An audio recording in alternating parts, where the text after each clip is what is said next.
Rehefa influence anahy dia hoe aza mipetraha tsara fa nareo hoe arisy miaramila. Zay aloha ny tena henoko dia ozy tsy hainao koa zany akory fa zavatra teny tsy ambiny zany. Amin'ny mahafilohana institution sarotra be no miteny an'izany. Tsy fitaovan'ny institution akory ny miaramila sy ny gendarme. Atao ampanjaka ny rariny sy ny tsy atao firenena. Tsy natao hiaro ny olona sy ny tombontsoa mpitondra akory ireo manam-pahefana miaramila ireo fa natao hiaro ny vahoaka ao anatin'ny lalàna.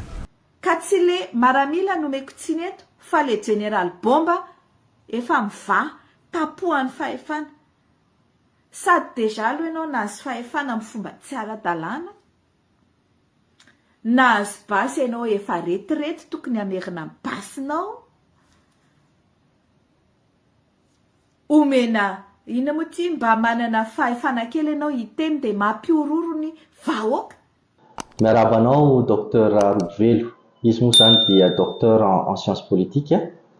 Mbola nazoto niverina hiresadresaka amintsika amin'ity pejy ity.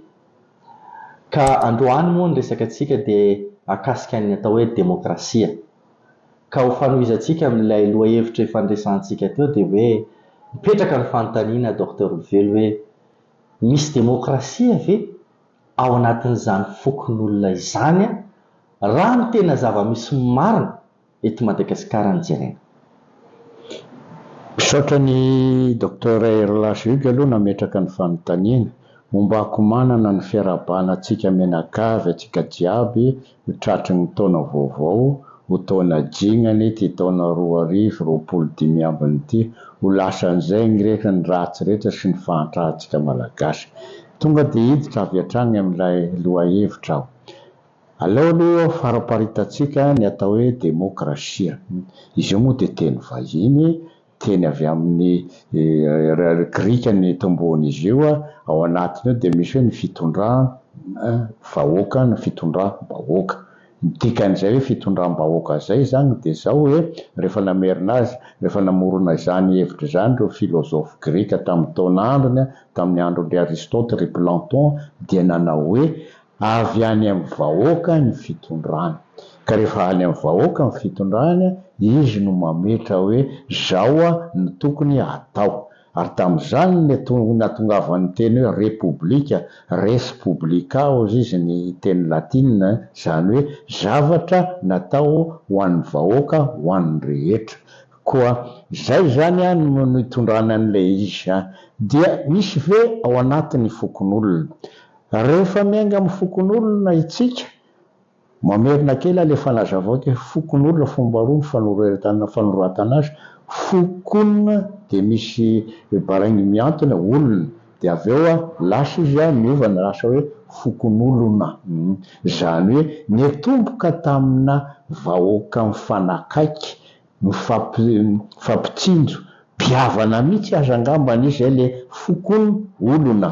Dia rehefa avy eo satria nitombo ny taranaka, ny ilany filana ampitombona ny taranaka dia nalainy fihavana indray lay fokon'olona fatetrakika dia nitambatra dia lasa fokon'olona. Zany hoe rehefa misy zavatra hodinina ao anatin'ny fiarahamonina anankiray dia ireo no midinika azy, ireo no malala hoe inona no ataontsika momba n'ity lakan-drano ity, ahoana no ataontsika momba ny fivelomantsika, azovinareo no mpihazo, zovinareo no mpamboly, sao dia tokony ampifandrindrahantsika hoe zahay mpamboly manao zao, enareo mpiompy manano zavatra salam'izao. Zay zany netombony, zany hoe any amin'ilay fotony, any amin'ilay vahoaka no ilana lay izy. Izay le demokrasia, miainga avy any amin'ny fotony mihitsy zany.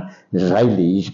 Mety hidirantsika lalindalina rehefa avy eo ny fampiarana azy sy ny endrika izay, fa zay aloha ny tena FDB aminy.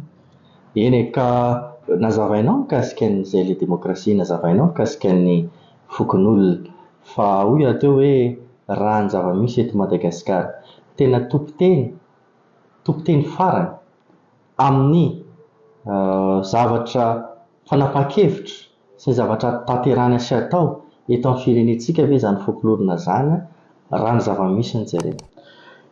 Indrisy Docteur Hugues fa nandalo teo ny tantara, ary ny tantara ny airantsika reny dia nisy nanatsara fa nisy koa ary mibetsaka no nanimba ilay fijery azy hatrany am-boalohany.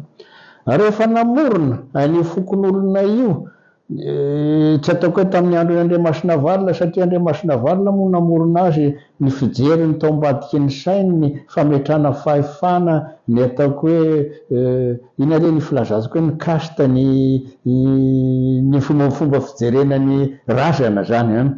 Fa rehefa indrenam-polomerina kosa no nandray anazy taty afara dia tsy dia tena ny hoe noravana ilay fijery kasta fa ny fampandrosoana no titany taony voalohany indrindra. Dia rehefa namao izy nanao hoe ny fahavaloko amin'ity firenena fanjakako ity dia ny mosary, dia izay indrindra no nahatonga anazy hijery ny fokon'olona hanome azy hoe ahoana no atao andresentsika ny mosary.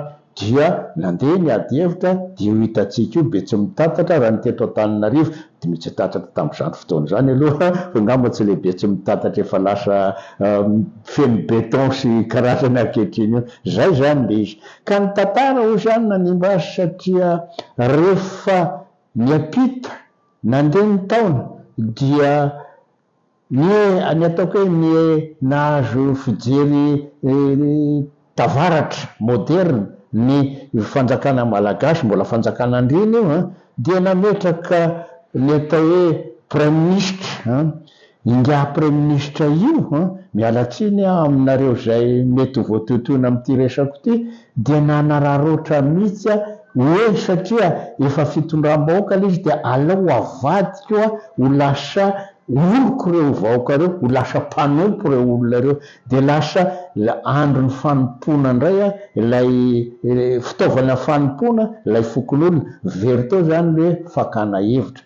Tonga ny mpanjana tany, resy ny fanjakana malagasy, ny baboiny ny mpanjana tany frantsay tsika, rehefa nandinika koa reo manam-pahaizana frantsay dia hozy izy hoe aleo tsoravana ny fokon'olona fa ao avadika tsika ao amin'ny zavatra afitahtsika azahoantsika tombontsoa.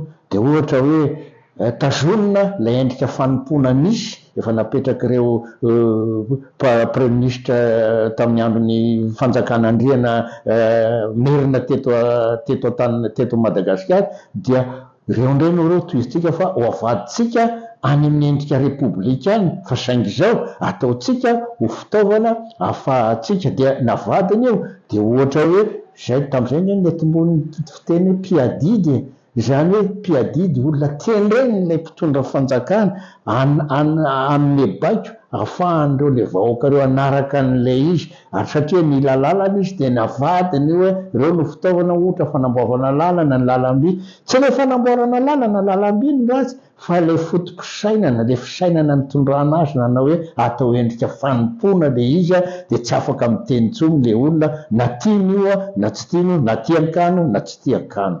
Zay nataoko hoe nahasimba azy. Zay ny tonga amin'ilay fanontaniana hoe ankehitriny izay zavatra zay no efa raiky tapisaka amintsika, dia raha vao miresaka tsika io fokon'olona dia tsy ilay endrika tsara ny fiarahamonina, tsy ilay endrika tsara ny fihavanana, tsy ilay endrika tsara ny fanamaolona zay nisy tamin'izany fotoana zany nanomboana azy no hita intsony, fa ilay manjaka avy hatrany ilay fijery fanompona io lasa fitaovana hitsetsefana andranony io alasa tombotsoany ny olona karazan'olona zay mipetraka amin'ny sokajy ambonimbony koa reo amin'ny lafin'ny fiarahamonina. Ka manoloana izay famakiana ny demokrasia ara-tantara izay sy famakafakana ny zava-misy izay, ahoana ary no ahafahan'ilay fokon'olona malagasy no tena mametraka an'izany hoe demokrasia izany eto Madagasikara, ary tonga dia efa mitohy amin'ny fanontaniana manaraka hoe endriky ny demokrasia manahoana moa zany no mety ho an'i Madagasikara, satria araka ny teninao teo atsika ity dia mandika lava ny ataony any amin'ny tany hafa. Voalohany indrindra aloha dia tsika malagasy, tsy malagasy ihany ny teneniko eto fa ny afrikanina tsika aty amin'ny faritra atsimon'ny planety tany rehetrarehetra dia tokony hiveriny tsika amin'ny atao hoe verinandoharano, iverintsika amin'ny fahendrentsika fahendren'Razambentsika taloha. Tsy hoe Razambe taolo ireo, tsy hoe Razambe mety tsy nahay namaky teny ireo, namaky teny sy nanoratra ny mety tsy hoe ihany. Zany ary mbola azo edikevitra satria Razambentsika avy any amin'ny Tsimotsinanana iny hoe nanorana ny sorabe, na nanoratra izy zany na dia tsy nanoratra tamin'ny alfabeta latina azy.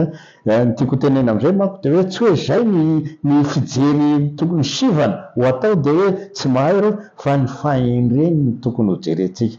Tokony hiverina zany itsika varam-pianarana ankehitriny. Ny tompon'antoka voalohany amin'izany manao hoe andao andinika ny fahendren'ny malagasy taloha, dia ireo fahendren'ny malagasy taloha ireo ho avadikitsika ao anatin'ny fiainana moderna ankehitriny. Eto dia midera kely anao docteur iny satria raha tsy diso tohatra nisy fikaroana nataonao mikasikasika momba an'izay, tsara ihany angamba mba avoakatsika zany ho hitan'ny vahoaka ny famahoana. Zay zao zavatra anankiray. Faharoan'izay, ireo teknisianina zay hofanintsika dia tokony hofanintsika ho teknisianina mahay manaraka amin'ny fomba moderna mazava ho azy, fa mijery ilay zavatra teo aloha. Eto dia mahatsiaro kely ilay tonga tapoka tato an-tsaiko ilay mpanoratra sociologue Georges Ballandier zay, frantsay izy io dia efa niteny mihitsy, tsy hoe rehefa manaraka amin'ny fomba moderna ianao izy zay ny fomba filazana azy fa dikako amin'ny teny fohifohy moramora teny malagasy tsotsotra hoe tsy hoe rehefa manao fitaovana moderna ianao, mahay ny fomba moderna ianao dia tsy maintsy ino daholo no arahana, fa mety misy zavatra mbola tsara lavitra noho le fomba moderna nataony teo aloha. Dia zay no ataoko hoe zay ny zavatra tsy maintsy kendrentsika avy hatriny. Feny zany hoe tsy maintsy tsika mianatra ny fomba fijery ankehitriny, fa tsy maintsy dinitsika ampiarahantsika zany amin'ny fijery fahendren'ny Razambentsika taloha. Ny taolo manao hoe ahoana no atao ary misy fomba azo ampiarahana mihitsy an'ireo. Le tiako tenena hoe raha tena hoe azavana amin'ny ohatra tena azo tsapahitanana, iverina va zany tsika ohatra hoe ao anivon'ny fokontany ilay resadresaka ambany ravinahitra, fifanankalozan-kevitra, sa inona ny tianao ambany? Zay indrindra. Tsika mampiasa ankehitriny moa dia mazava satria vao avy nanao fifidianana tsika, fifidianana ny commune, dia mieritreritra itsika rehetrarehetra fa rehefa atao ny fifidianana dia zay ny demokrasia. Ao anatin'ilay fifidianana mivoaka ny maronisy. Ny maronisy io dia tena mbola tsy voafetra tsara io maronisy io. Moa ve ny 5,10, mihoatra amin'ny 4,10, 5,10 ny maronisy raha jerenana izy, fa moa ve everina fa vitsy anisa zany ny 4,10? Raha ihany ny elanelan'ireo. Misy commune anankiray eto Antananarivo eto fa tsy lavitra, ny tamin'ny fifidianana ben'ny tanàna teo 7,37 ny elanelan'ny mbaton'ilay lazaina falany sy ilay faharoa. Ataoko hoe lazaina falany fa ataontsika hoe tena lany. Tsy jerentsika hoe nisy alabato sina ve atao fa aleo hoe tena lany izy, fa 7,30 ny elanelany. Dia hoy iaho hoe tena demokrasia ve fa hoe reo ilay nandresy tamin'ny 7,30 amboniny dia tena maronisy raha mihoatra amin'reto 7,30 faharoa latsaka ambanin'ilay voalohany. Ka eo no tsy mety, satria raha eo amin'ny fokon'olona ka denihana le amin'ny fokon'olona, ary tia ny fanazavana nataon'ny mpanoratra Paul Ramasindray eo anatin'ilay izy. Ny fokon'olona aloha dia voafetra amin'ilay karazana olona kely. Ny fokontany manko iny efa fanjakana, zany hoe fivondronana fokon'olona maromaro roa telo zay mety mitovy fijery no lasa fokontany. Eo no miatombokany ny tena hoe fanjakana raha amin'ilay fijeritsika moderna ankehitriny. Verina amin'ilay fokon'olona, amin'ny fokon'olona io tena ady hevitra no hoe misy toerana natokana ho an'ny vehivavy, misy ny toerana natokana ho an'ny tanora sy manam-pahaizana, zay mahatonga ilay fiteny hoe avaram-pianarana. Misy ny atsimo-patana, misy ny zozoro firarazana ho an'ny olon-dehibe. Ary rehefa mivory ny fokon'olona dia ny anjoro firarazana no mitarika ny fivoriana voalohany satria reo ny verina fa olobe ray aman-dreny. Manana fomba fijery manokana amin'izany ny foko anankiray atao amintsika dia ny foko tsy mety. Zay foko tsy mety manko tsy mba nanana zany hoe fitondrana mpanjaka zany fa fitondrana olon-kendry soja be no eo. Ary voalaza mihitsy amin'ny fomba fiteny zareo hoe ny tany misy soja be tsy mba tany bodo na tany misy n'olo miady, zany hoe hoataliny fahendrena. Ireo le ray aman-drenireo no mameny tolo-kevitra hodininy dia manomboka ny ady hevitra, tsisy azo tapenam-bava. Zay no natonga ny fitenin'ny Ntaolo manao hoe tsy tongo-bolo ianao ka ho tapenam-bava. Zay koa mbola natonga ny hoe savasavao ny raviny ahitana ny fotony, zany hoe misy ady hevitra malalaka mihitsy ao. Dia akoatran'io zay vao mifidy amin'izay hoe rehefa tapaka ny hevitra dia misy ny fandesen-drahatra. Amin'ny malagasy ny fandesen-drahatra no tena zava-dehibe. Variana reo vahiny, nisy sosiologue nandalo teto amintsika teto, rehefa ndiadinika mbola tadidiko ny anaran'le sosiologue satria kanadiana izy, Fournier ny anarany, dia nalava mihitsy nga professeur Fournier nany hoe tena zavatra tsy fahita mihitsy any amin'ny tany hafa ity atao hoe fifandresen-drahatra reo ty, ty maromaritra iraisany ty, le consensuel. Ary consensuel io tsy terena fa tena fon'le olona mihitsy ny mitondra azy. Zay ngeny tena ao anatin'ny fijery tena hoe demokrasia malagasy. Fijery malagasy hoe tenerana. Tenerana ary maro misotranao nambazary satria mazava azy hoe le teny malagasy hoe na masika aza ny sakay rehefa tenerana lany ihany. Mazava angambany iny angambany mazava sy azon'ny mpijery atsika. Fa zao koa nge ho famarana antsika anazy mba tsy lava loatra hoe demokrasia manahoana. Ty demokrasia ty hoe zany tsy lasa didiko felehibe ny maro anisy. Raha jerena tokoa nefa ny zava-misy eto a Madagasikara tsy voatery anana ny marina ny maro anisy. Satria araka ny resantsika teo hoe mety be dia be mbola tsy nahazo an'izay fanabeazana ahatakatra ny raharaham-pirenena zay. Dia ahoana ary le vitsy anisa izay mety manana hevitra tsara, satria demokrasia fampandrosoana indray resantsika eto. Satria inona moa ny ilana ny demokrasia, inona ny tanjona ny demokrasia? Mba hisian'ny fanovana, mba hisian'ny fitantanana mahomby, mba hisian'ny karazana hoe tetikasa tanterana mifanaraka amin'ny filana fototra any fotony. Kanefa ny ho takatry ny maro anisa ve zany, satria Madagasikara eto ndresaka betsaka ara n'le miteny hoe za moa tsy nahita an'le atotanisa hoe niveau T3 hony ny niveau moyen ny malagasy. Ka le vitsy anisa zay mba manana hevitra tsara hoe zany ane takony tsy elo so dia anisany olana koa zany mahatonga fanakendana ny fampandrosoana Madagasikara io endrikendriky ny demokrasia misy amintsika eo. Zay indrindra.